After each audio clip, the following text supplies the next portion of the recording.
కార్తీక పురాణం 7వ అధ్యాయం 7వ రోజు పారాయణ ప్రారంభ. 7వ రోజు శుద్ధ సప్తమి. సూర్యుని పూజించాలి. అందువల్ల తేజస్సు, ఆయుష్, ఆరోగ్యం వృద్ధి పొందుతుంది.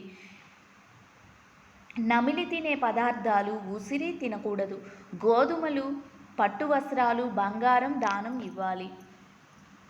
7వ రోజు చేయవలసిన పారాయణము. శివకేశవుల అర్చనా విధులు. జనక మహారాజా, ఈ కార్తీక మాసంలో చేసే పూజలకు, దానాలకు, హోమాలకు ఎలాంటి ఫలితాలు కలుగుతాయో తెలియజేస్తాను, ఆలకించుము. కార్తీక మాసము గురించి, దాని మహత్యము గురించి ఎంత విన్ననూ తనివి తీరదు. ఈ మాసములో శ్రీ మహావిష్ణువు సహస్ర కమలాలతో పూజించిన వారి ఇంట లక్ష్మీదేవి స్థిరంగా ఉండును. తులసీ దళాలతో కానీ, బిల్వపత్రములతో కానీ సహస్రనామ పూజ చేసిన వారికి జన్మరాహిత్యము కలుగుతుంది. కార్తీక మాసమందు ఉసిరి చెట్టు క్రింద సాలగ్రామమును ఉంచి భక్తితో పూజించిన వారికి మోక్షము కలుగుతుంది అని చెప్పుటకు వీలు కాదు. అదేవిధంగా బ్రాహ్మణులకు కూడా ఉసిరి చెట్టు క్రింద భోజనము పెట్టి తాను తినినచో సర్వ పాపములు హరించుకుపోవును. ఈ విధముగా కార్తీక స్నానములు, దీపారాధములు చేయలేని వారు ఉదయం సాయంకాలం ఏ దేవాలయానికి అయినా వెళ్ళి భక్తితో స్వాష్టాంగ నమస్కారము చేసినచో వారి పాపములు కూడా నశించును. ధనవంతులు శివకేశవుల ఆలయాలకు వెళ్ళి భక్తితో దేవతార్చన, హోమాలు, దాన ధర్మాలు చేసినచో అశ్వమేధ యాగము చేసినంత ఫలము దక్కుటయే కాక వారి పితృదేవతలు కూడా వైకుంఠ ప్రాప్తి లభిస్తుంది. శివాలయమున కానీ, విష్ణు ఆలయమున కానీ జెండాను పాతి వచ్చినచో యమకింకరులు వారి దగ్గరకు కూడా రాలేరు. సరికదా, పెనుగాలికి ధూళిరాసులు ఎగిరిపోయినట్లు కొట్టి పాపరాసులన్నీ పటాపంచలైపోతాయి. కార్తీక మాసంలో తులసి కోట వద్ద ఆవు పేడతో అలికి వరిపిండితో శంకుచక్ర పద్మ ఆకారములు ముగ్గులు పెట్టి నువ్వులు, ధాన్యము పోసి వానిపై ప్రమిదను ఉంచి దానిలో నిండుగా నువ్వుల నూనె పోసి వత్తి వేసి వెలిగించవలేను. ఈ విధముగా రాత్రింబవళ్ళు ఆరకుండా అలా వెలుగుతూనే ఉండవలేను. దీనినే నందదీపం అంటారు.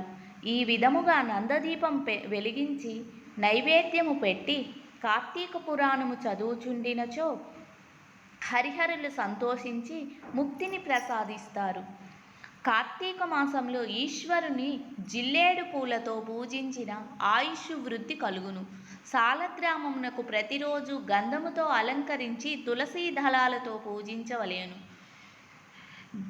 ధనము, బలము కలిగి ఉండి కార్తీక మాసంలో పూజ మొదలైనవి చెయ్యని మానవుడు మరుజన్మలో కూడా కుక్క జన్మం ఎత్తి తిండి దొరకక ఇంటింటా తిరిగి కర్రలతో దెబ్బలు తింటూ కడుపు కాలి అన్నమో రామచంద్ర అని దిక్కులేని నీచ స్థితిలో మరణిస్తాడు. కావున కార్తీక మాసము 1 రోజులు పూజలు చేయలేని వారు ఒక్క సోమవారమైనను భక్తితో శివకేశవులను పూజించినను మాసఫలము వారికి కలుగును. కార్తీక శుద్ధ పాడ్యమి, పౌర్ణిమ, అమావాస్య ఈ రోజుల్లో ఉదయం పూట స్నానం చేస్తే చాలు. నెలంతా చేయలేని శక్తిహీనులకు పూర్ణ ఫలం వస్తుంది.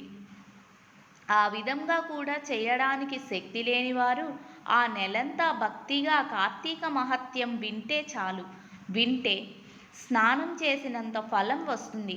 కార్తీక దీపం చూసి సంతోషించి ఎక్కువన్ని పాపాలు పోతాయి. విష్ణు పూజ చేసి పరులకు త్రికరణ శుద్ధిగా తోడ్పడేవాడు స్వర్గసుఖం పొందుతాడు. శ్రీ మహావిష్ణువును గంధ పుష్పములతో ఆరాధించే వారికి వైకుంఠవాస ప్రాప్తి కలుగుతుంది. శ్రీహరి సన్నిధానంలో సాయంకాలం పురాణ పఠనం, శ్రవణం చేసేవారు వైకుంఠ వాసులవుతారు. విష్ణువు ముందు జపం చెయ్యనివాడు 7 జన్మలు కుక్కగా పుడతాడు. కార్తీక మాసంలో సాయంకాలం దేవాలయంలో స్తోత్రపారాయణ చేసేవారు కొంతకాలం స్వర్గంలో సుఖించి తరువాత ధ్రువ మండలానికి వెళ్ళి సుఖంగా ఉంటారు. కనుక ఓ రాజా, నీవు కూడా ఈ కార్తీక వ్రతమును ఆచరించి తదితర ఫలమును పొందుము, తరింపుము అని చెప్పసాగాడు. స్కంద పురాణాంతర్గత వశిష్ఠ ప్రోక్త కార్తీక మహత్యమునందలి 7వ అధ్యాయము 7వ రోజు పారాయణము పూర్తి సంపూర్ణం.